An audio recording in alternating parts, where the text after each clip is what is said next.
टर्निंगला हेच महत्त्वाचं आहे, तुम्ही किती ब्रेक देता आणि किती रेस करता गाडी.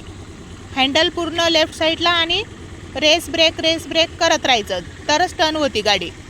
आणि त्याचा अंदाज घेत राहायचा, किती टर्न करायची गाडी आणि किती रेस किती ब्रेक करायचा, रेस किती द्यायची, ब्रेक किती द्यायचा आणि टर्न किती होती.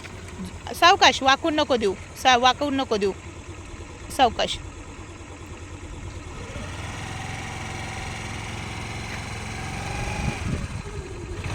सावकाश. जोपर्यंत टर्न होत नाही तोपर्यंत हळूहळू ब्रेक आणि रेस, हळूहळू स्लोली ब्रेक आणि स्लोली रेस. जोपर्यंत टर्न होत नाही गाडी तोपर्यंत स्लोली ब्रेक आणि स्लोली रेस. अशी प्रॅक्टिस करत राहिली ना तर आपल्याला टर्नची प्रॅक्टिस होईल. हँडल सरळ झालं. सावकाश सावकाश. स्लो ब्रेक आणि स्लो रेस. टर्न करण्यासाठी अशी प्रॅक्टिस करत राहायची. लेफ्ट साईडला पूर्ण हँडल ठेवायचं. स्लो ब्रेक आणि रेस किती द्यायची आणि ब्रेक किती द्यायचा. गाडी वागतीये, गाडी वागतीये.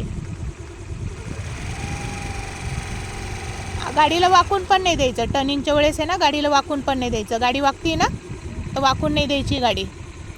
फक्त हँडल लेफ्ट, हां स्लोपमुळे जाते आहे, ठीक आहे.